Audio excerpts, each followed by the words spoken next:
हिमाचल विधानसभा monsoon सत्र के दूसरे दिन की कार्यवाही स्थगित हो गई है। दूसरे दिन सदन में कांग्रेस विधायकों ने अविश्वास प्रस्ताव पर चर्चा का समय नहीं मिलने को लेकर के हंगामा किया, तो वहीं कैबिनेट मंत्री सुरेश भारद्वाज ने MH1 प्राइम से एक्सक्लूसिव बातचीत में कहा है कि सरकार विपक्ष के हर सवाल का जवाब देने के लिए तैयार है और पिछले 5 सालों में जयराम ठाकुर के नेतृत्व में विकास हुआ है।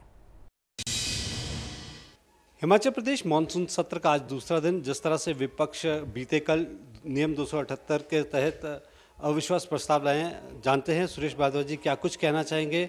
सर बहुत बहुत स्वागत आपका MH1 में। बहुत धन्यवाद आपका। सर क्या कहना चाहेंगे, जिस तरह से विपक्ष लगातार आरोप लगा रहा है कि जो 5 साल पौने 5 साल का सरकार का कार्यकाल रहा है, जनता भी परेशान है और इसी के चलते जो अविश्वास प्रस्ताव भी लाया गया। देखिए, लोकतंत्र में रूल ऑफ लॉ और कॉन्स्टिट्यूशन के हिसाब से जो है वो सरकारें चलती हैं।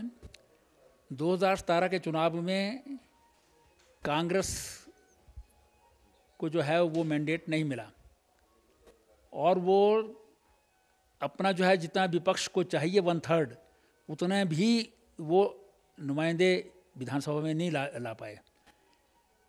5 साल के लिए भारतीय जनता पार्टी को मैंडेट मिला है और आज भी वो मैंडेट, वो स्ट्रेंथ जो है वो भारतीय जनता पार्टी की बरकरार है।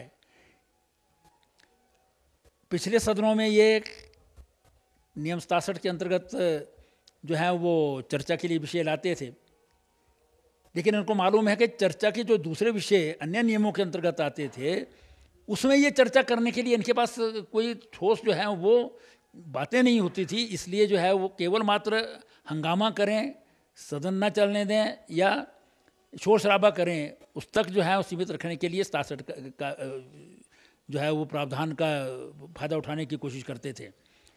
लेकिन जब उसमें जो है वो कामयाब नहीं हुए तो इस बार जो है वो उन्होंने अपनी कमियों को छुपाने के लिए नियम 278 का सहारा लिया है, क्योंकि पूरे प्रदेश में इनको अपने आप को खड़ा करने के लिए 5-5 अध्यक्ष बनाने पड़ रहे हैं। पूरे प्रदेश में ये एक रोजगार के नाम से जो है कि यात्रा चला रहे हैं, जहां पर इनके विधायक जिनको इन्होंने काम सौंपा है वो जाते हैं, वहां पर गुटबाजी हो जाती है और एक दूसरे की जो है वो सिर फट रहे हैं इनके, और इसलिए वो बीच में उस यात्रा को भी स्थगित करके जो है वो चले आए हैं।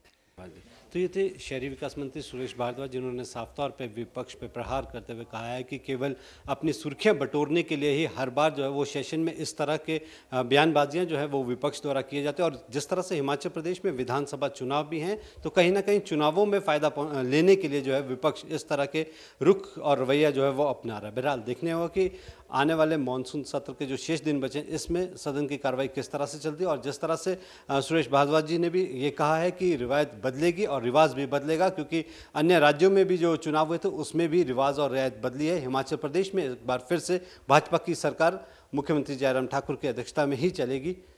मैं अपने सहयोगी पुष्पिंदर चौधरी के साथ सुनील परमार, MH1 प्राइम, शिमला।